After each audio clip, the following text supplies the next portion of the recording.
وقال موسیٰ لأخیہ ہارون، اور کہا موسیٰ نے اپنے بھائی ہارون سے علیہ السلام، اخلفنی فی قومی، آپ میری نیابت کیجئے میری قوم میں جا رہا ہوں، مجھے اللہ تعالیٰ نے طلب فرمایا کوہ طور پر، واصلح، اور دیکھیے اصلاح کرتے رہیے، ولا تتبع سبیل المفسدین، اور فساد مچانے والوں کے راستے کی پیروی نہ کیجیے گا۔ ولما جاء موسیٰ لمیقاتنا، اور جب موسیٰ پہنچے ہمارے وقت مقرر پر، وکلمہ ربہ، اور ان سے کلام کیا ان کے رب نے، قال رب ارنی انظر الیک، انہوں نے درخواست کی پروردگار مجھے اپنا دیدار عطا فرما، مجھے دکھا کہ میں تجھے دیکھوں۔ قال لن ترانی، اللہ نے فرمایا تم مجھے ہرگز نہیں دیکھ سکتے، ولکن انظر الی الجبل، لیکن ذرا اس پہاڑ کو دیکھو،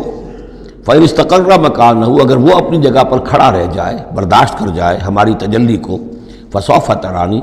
تو تم بھی سوچنا کہ شاید ہمیں دیکھ سکو۔ فلما تجلی ربہ للجبل، جب اللہ نے اپنی ایک تجلی ڈالی پہاڑ پر،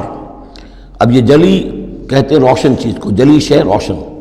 تجلی یہ باب تفاعل ہے، کسی شے کا خود روشن ہو جانا، تو اللہ تعالیٰ کی یہ ذات کی تجلی ہے کہ جو پہاڑ پر ڈالی گئی، جعلہ دکن، جس سے کہ وہ پہاڑ جو ہے وہ بالکل ریزہ ریزہ ہو گیا، وخر موسیٰ صاعقہ، اور حضرت موسیٰ علیہ السلام بھی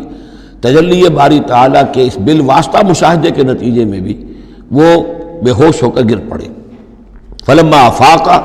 جب انہیں افاقہ ہوا، ہوش میں آئے، قال سبحانک، اب انہوں نے کہا اے اللہ تو پاک ہے، تبت الیک، میں تیری جناب میں توبہ کرتا ہوں کہ میں نے جسارت کی تھی، میں نے جو ہے اپنی حیثیت سے بڑھ کر تجھ سے سوال کر لیا تھا، وانا اول المومنین، اور میں پہلا ہی ہوں ایمان لانے والا، بغیر دیکھے تجھے ماننے والا ہوں۔ قال یا موسیٰ انی اصطفیتک علی الناس برسالاتی، اللہ نے فرمایا موسیٰ میں نے تمہیں چن لیا ہے لوگوں پر، تمام انسانوں میں سے تمہیں چنا ہے، پسند کیا ہے اپنے پیغام کے لیے، رسالات کے لیے، وبکلامی، اور اپنے کلام کے لیے، یہ ایک خاص مقام ہے، امتیازی مقام ہے حضرت موسیٰ کا، کلم اللہ موسیٰ تکلیما، فخذ ما آتیتک وکن من الشاکرین، تو لے لو جو میں تمہیں دے رہا ہوں اور بن جانا شکر کرنے والوں میں، یعنی یہ الواح جو ہیں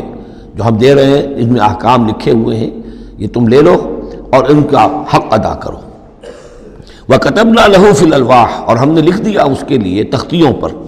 وہ پتھر کی تختیاں، مِن كُلِّ شَيْءٍ مَوْعِظَةً، ہر طرح کی نصیحت، وَتَفْصِيلًا لِكُلِّ شَيْءٍ، اور ہر طرح کے احکام کی تفصیل، یعنی جو بنیادی احکام ہیں، موٹے موٹے احکام ہیں، یوں سمجھیے کہ وہ در حقیقت ایک طرح سے ڈینجر سگنلز ہیں۔ اگر آپ کسی پہاڑی راستے پر جا رہے ہو تو جگہ جگہ آپ کو نشانات ملتے ہیں کہ ذرا یہاں بچ کے گزرنا، تو شریعت خداوندی جو ہے وہ بھی در حقیقت انسانی تمدن کا جو پیچیدہ سفر ہے اس میں ڈینجر کوشنز ہیں، ڈینجر سگنلز ہیں، یہاں اس سے ذرا دور رہنا، اس سے ذرا ہٹ کر رہنا، اس کے اندر اندر آدمی جو ہے وہ اپنی محنت کرے، کوشش کرے، جدوجہد کرے، مباحات کے دائرے کے اندر جو بھی اس کا ہے چوائس اس کو اختیار کر لے، لیکن جو محرمات ہیں وہ حدود ہیں، تلک حدود اللہ فلا تقربوہا۔ تو شریعت کی جو آسمانی شریعت ہے اصل بنیاد یہی ہے کہ زندگی کے ہر گوشے سے متعلق چند موٹے موٹے احکام دے دیے، اس کے اندر جو ہے وہ کھلا چھوڑ دیا انسان کو کہ اب اس کے اندر اپنی سمجھ سے، اپنے اجتہاد سے، اپنی کوشش سے، اپنی عقل کو بروئے کار لا کر کام کرو۔ وَكَتَبْنَا لَهُ فِي الْأَلْوَاحِ مِن كُلِّ شَيْءٍ مَوْعِظَةً وَتَفْصِيلًا لِكُلِّ شَيْءٍ فَخُذْهَا بِقُوَّةٍ، تو اے موسیٰ اس کو تھام لو مضبوطی کے ساتھ، وَأَمُرْ قَوْمَكَ، اور اپنی قوم کو بھی حکم دو، يَأْخُذُوا بِأَحْسَنِهَا، کہ وہ اسے پکڑیں، اس کو تھامیں اس کی بہترین صورت کے اندر۔